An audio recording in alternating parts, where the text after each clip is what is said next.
Prince Charles and Camilla Parker Bowles have been married since the mid-2000s, and although we now know of Camilla as the Duchess of Cornwall, King Charles took drastic action against Camilla's son when one private scandal began reaching too close to Prince William. And the reason this matters is simple. William was not just another teenager inside the family. He was the future of the crown, still young, still watched, and still carrying the shadow of Diana's death. That is what made the situation dangerous. A mistake outside the palace could have stayed personal. But once it touched the people around William, it became a royal problem. Charles understood that one bad headline, one wrong connection, or one careless association could damage the son he was trying to protect. And that is where the decision became cold. This was not only about discipline, it was about drawing a line between Camilla's family and Diana's sons. So what did King Charles do? And why did Camilla's son suddenly become a threat the palace could not ignore? The crisis reached Charles while Tom Parker Bowles was working in Cannes in May 1999. Tom had entered the film and publicity world, a place filled with premieres, private parties, journalists, and famous people moving between hotels and nightclubs. Then reports appeared saying he had admitted using cocaine. The news did not remain a private embarrassment. It reached the Prince of Wales because Tom was tied directly to the two boys Charles was still trying to protect after Diana's death. The papers could now place Camilla's son beside the grieving princes and turn one admission into a threat against the whole family. Charles telephoned Tom at the Cannes Film Festival. Reports described him as deeply angry, and one account said he told Tom he had behaved like a fool. The words were not simply a godfather correcting a young man. Charles understood that Tom's conduct now touched the reputation of the monarchy. Tom had been close to William and Harry. He had moved through social spaces with them. Any suggestion of drugs near the princes could become a national crisis within hours. William made the danger far greater. At 16 years old, he was already being watched as the future of the crown. A photograph outside the wrong nightclub could follow him for years. A newspaper did not need proof that William had taken anything. Association alone could damage him. The public might see a grieving teenager being pulled toward an adult world of drugs, heavy drinking, and careless privilege. William had done nothing proven to deserve that image, yet royal reputations are often damaged by the company surrounding them before any personal act is established. Tom's relationship with Charles made the confrontation more painful. Charles had known him since birth. He was Tom's godfather, the man expected to guide him, support him, and remain close to him throughout life. Camilla was also becoming more visible beside Charles. Punishing her son risked reopening every wound around their relationship. Silence, however, would suggest that Camilla's family mattered more than William's safety. The personal history made every choice sharper because Charles was not judging a stranger. He was correcting the son of the woman whose place beside him already divided the country. The call became the first clear answer. Charles did not protect Tom from the consequences of his own behavior. He did not allow affection to soften the warning. The moment William's name became connected to the scandal, Tom's place inside the private family stopped giving him cover. But the anger in Cannes only makes sense after understanding how close Tom had been allowed to come to Diana's sons. Charles was not closing a distant door. He was restricting someone who had already been welcomed into their private world. Charles had known Thomas Henry Parker Bowles since he was born in 1974. Long before Charles married Camilla, he had accepted a formal place in the child's life. That bond gave Tom unusual access. He was not simply the adult son of Charles's partner. He belonged to a private circle formed years before the public fully understood how closely the families were connected. Diana's death on August 31, 1997, changed the emotional world around William and Harry. William was 15, Harry was 12. Both boys returned to school under a level of attention few children could endure. Every expression was examined. Every friend was judged. Every adult near them carried responsibility, especially anyone introduced through Charles during the years when the princes were still living inside grief. William and Harry were not only bereaved children, they were young royals learning which people could be trusted after the person they trusted most was gone. Contemporary reports describe Tom as a big brother figure around the princes. At 24, he stood between generations. He was old enough to drive, travel, and enter adult social spaces, but young enough to seem relaxed beside William and Harry. Charles may have seen that as useful. Tom could offer company without the stiffness of palace staff or the distance of older royal advisors. He understood music, films, restaurants, and the social language of younger people, giving the princes an easier connection to life outside official duty. The closeness also carried emotional difficulty. Tom was Camilla's son. William and Harry knew what Camilla represented inside their parents' marriage, even if the adults around them avoided speaking openly. Allowing Tom near them meant asking Diana's sons to accept part of Camilla's household, while the memory of their mother was still raw. Even ordinary contact could therefore carry feelings the boys were too young, too guarded, or too loyal to Diana to express openly. That arrangement depended on trust. Tom could not behave like any other young publicist because his choices could reach the princes. Once his cocaine admission appeared in the press, the same closeness that had made him useful became dangerous. Charles was no longer dealing with a young man's private mistake. He was dealing with an older companion whose social life had become attached to Diana's eldest son. Tom's admission emerged from the world in which he worked. He was a junior film publicist moving through premieres, celebrity gatherings, and the London party circuit. Cocaine already carried a strong connection to that environment. When he acknowledged using the drug, the press immediately looked beyond Tom and asked who had been beside him. The admission also arrived during a period when British tabloids treated the private lives of royal associates as material for daily public judgment. The answer brought William into the center. Reports said the prince had accompanied Tom to celebrity parties in London during school holidays. No reliable account established that William used drugs. That was not required for the damage to begin. The possibility that he had entered rooms where cocaine circulated was enough for headlines to move from Tom's behavior toward the prince's character. The image of the future king moving through adult parties with an admitted cocaine user was enough to create fear around judgment, access, and supervision. Newspapers could now present Tom as a dangerous influence. He was older, experienced, and free to enter places William could not visit without attracting attention. William was still a schoolboy. Tom could introduce him to people, rooms, and habits far beyond the protected world of Eton and royal residences. Even innocent attendance could be rewritten as proof that the heir was entering a reckless social circle. Physical danger was only one part of Charles's concern. Reputation could be damaged without wrongdoing. A photograph could remove context. A nightclub sighting could become a front-page accusation. William's future depended on public trust, and the monarchy could not easily separate the young prince from the adults chosen to accompany him. Charles, therefore, had to treat every adult with access to William as part of the protection surrounding the heir. Tom's mistake, therefore, became a test of access. Charles had allowed Camilla's son close enough to act as an older friend, but that closeness carried a price. Once Tom's private conduct exposed William to scandal, Charles had to decide whether the relationship could continue without a firm limit. The answer was shaped not only by William's place in the succession, but by the mother he had lost less than 2 years earlier.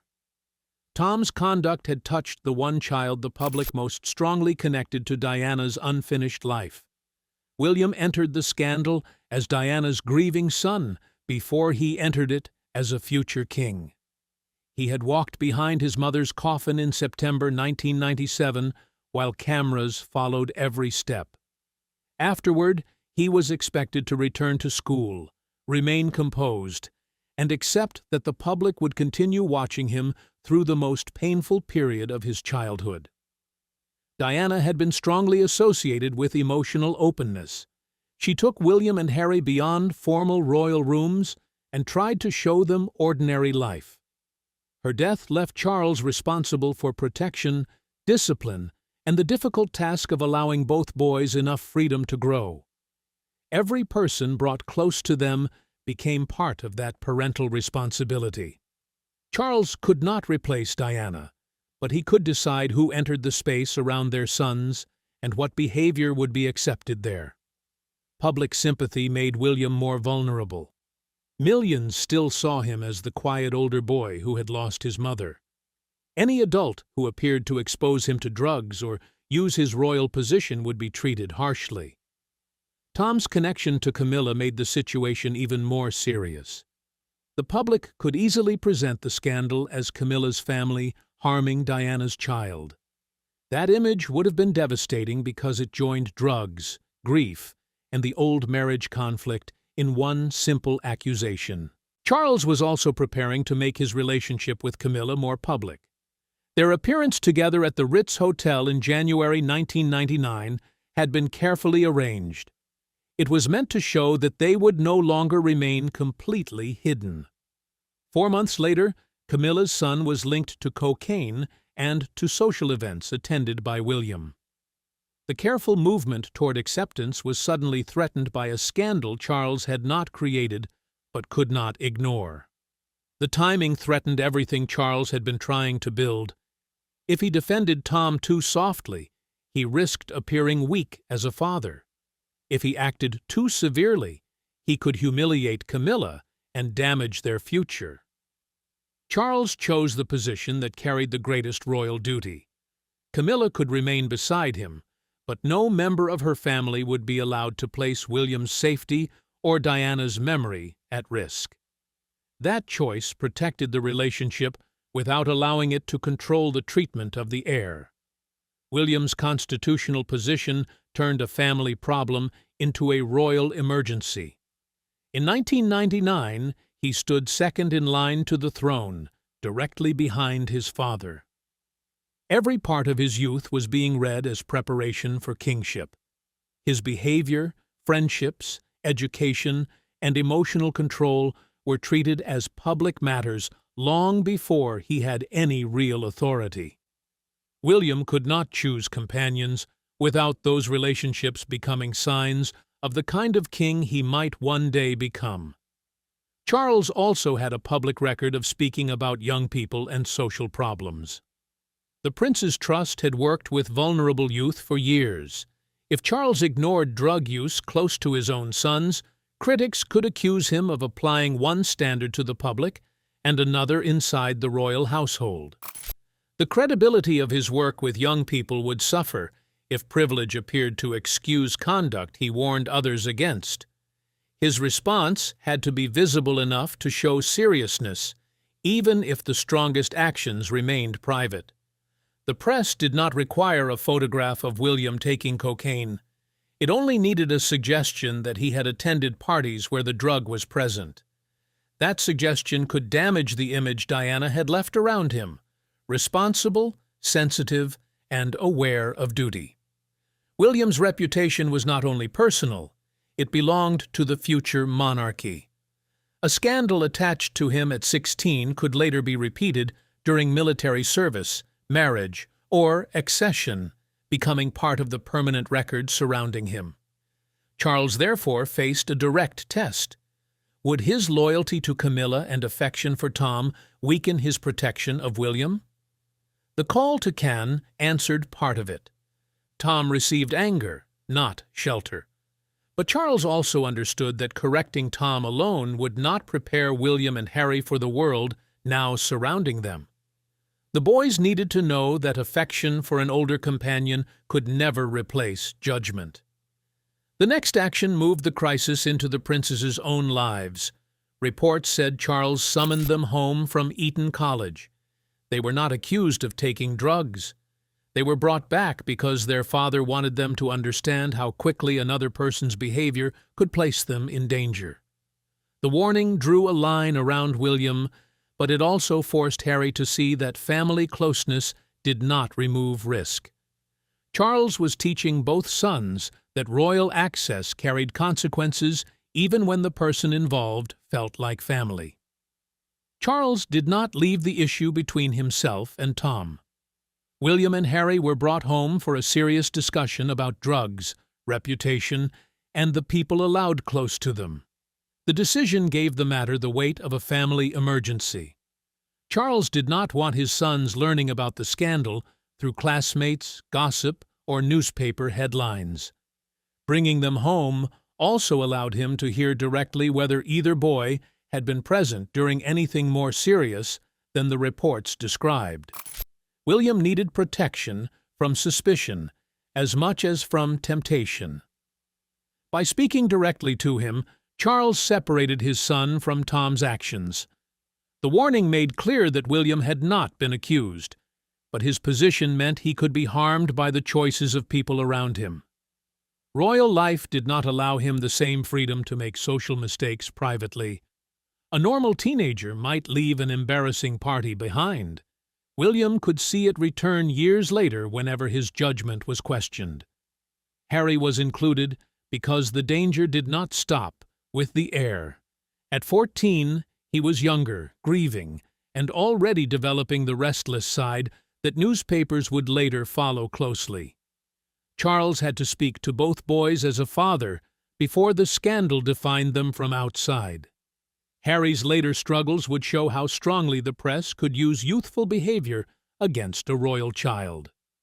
He wanted the lesson to come from home, not from public shame. Tom carried the direct blame because his conduct created the crisis. The princes received a warning because Charles understood how influence works. A young person does not need to be forced into danger. Repeated access, admiration, and the desire to belong can be enough. Tom's role as an older companion made his example more powerful. William and Harry could dismiss a palace lecture. This was the decisive action. Charles confronted Camilla's son, then placed a protective barrier around Diana's children. Tom's family bond did not give him control over the prince's social world. Once William's future was threatened, Charles's duty as father and future king came before his private loyalty to Camilla's family. Tom could remain close only within limits set by that duty. That evening in January 1999 had marked a turning point.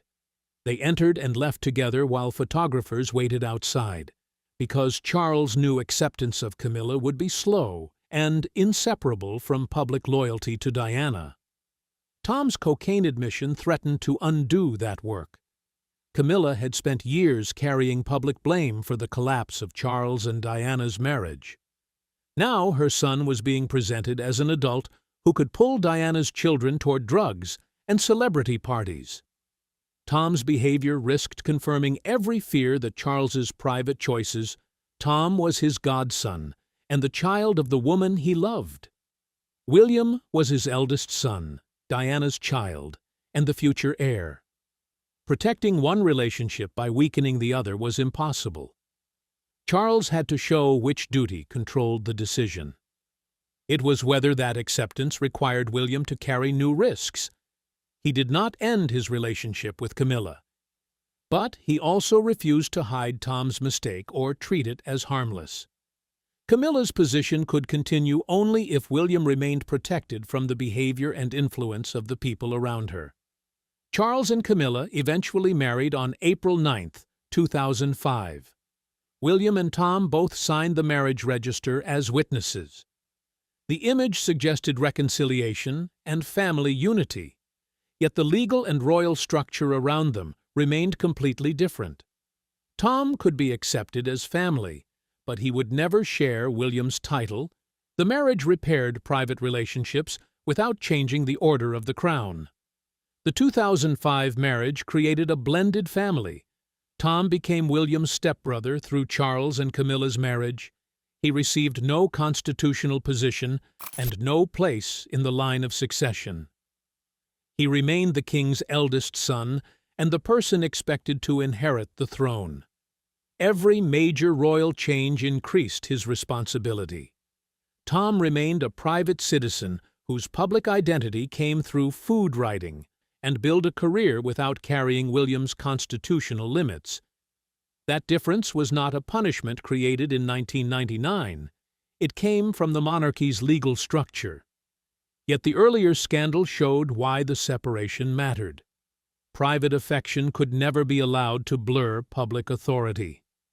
Tom might be welcomed at family events. The crown required one visible line of authority, and that line passed through Diana's eldest son.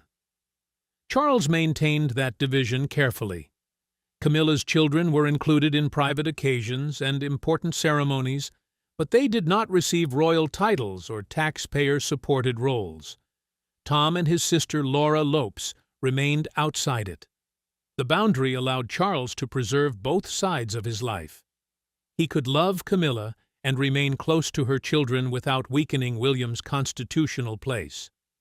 The result became most visible during the greatest ceremony of Charles's reign, when both families entered Westminster Abbey, but stood there for very different reasons.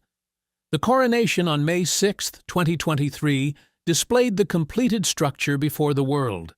Charles entered Westminster Abbey to be crowned king. Camilla entered to be crowned beside him. Their children and grandchildren were present, but every position showed the difference between private family and royal succession. The ceremony included both households, while carefully preventing inclusion from being mistaken for equality. Prince George served as one of the king's pages. His role carried more than family affection. George was second in line to the throne, the child expected to continue William's branch of the monarchy. Tom's son, Freddie Parker Bowles, served as a page to Camilla. He was included because he was her grandson, not because he held a future place in the crown. William's role was even clearer. After Charles was crowned, the Prince of Wales knelt and paid homage. The act placed him directly beneath the monarch and confirmed his position as heir. No member of Camilla's family could stand in that constitutional space. William's kneeling figure showed that the crown would pass through him, while the rest of the blended family remained witnesses to that transfer. Tom attended as the Queen's son. He was present for his mother, but he did not receive a title, official duty, or balcony position among the working royals. The ceremony welcomed him without confusing his place with William's place. Family closeness remained possible. Royal authority remained protected. Tom could celebrate his mother's crowning without entering the structure that would one day make William king. The arrangement carried the same principle Charles had followed during the 1999 crisis. Tom could remain loved. Camilla could become queen. Her grandchildren could take part in the ceremony. But William's line would come first whenever private relationships met the crown. The angry call to Cannes had become a permanent boundary inside the modern royal family. What began as a response to cocaine and party access had ended as a clear division between Camilla's private family and the future crown. Charles's action against Tom began with the telephone call in May 1999. Tom had admitted cocaine use while working around the Cannes Film Festival. Reports connected him to London parties attended by William. Charles understood that the danger had moved beyond Tom's personal conduct and reached the future king. The admission had created a direct question about who could be trusted around William during his most vulnerable years. He confronted Tom directly. Friendship, family connection, and the bond of godfather and godson did not shield him.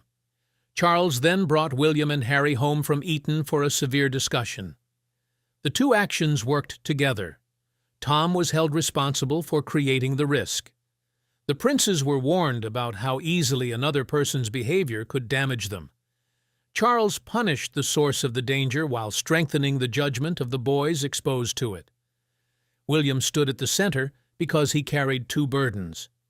He was Diana's son, still grieving a mother whose death had changed the monarchy. He was also the future heir, a teenager whose public reputation already belonged partly to the institution he would one day lead. Charles could not allow Camilla's son to become an unchecked influence around him. Protecting William meant controlling access, before a suggestion became a habit, or a headline became a lasting stain. The response did not destroy the blended family. Tom remained in Charles's life.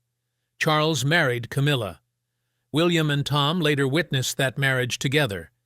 Yet acceptance never became equality inside the crown. Tom remained private. William moved toward the throne. One could stand near the king through affection, the other stood beneath him through constitutional duty. The distinction was preserved through marriage, succession, public duties, and the coronation. Each later stage confirmed that family reconciliation had not erased the line Charles drew when William was 16. That is the full meaning of what Charles did. He did not ban Tom from the family forever. He did something more controlled. He confronted him when his actions endangered William, warned his sons, and established that access to the heir carried limits no private relationship could remove. The decision protected Charles's future with Camilla without placing her son above Diana's children. It also gave William a clear answer during a difficult part of his youth. His father might continue loving Camilla, but that love would not be allowed to weaken the protection surrounding him. Years later, William stood inside Westminster Abbey as heir to the throne. Tom watched as Camilla's son, not as a prince. The distance between those positions had always existed in law, but the emotional boundary became visible in 1999. Charles had been forced to choose between silence and duty. He chose to call Tom. He chose to bring William home. He chose to make the warning clear. And from that moment forward, Camilla's family could stand close to the monarchy, but it could never stand between Prince William and the crown.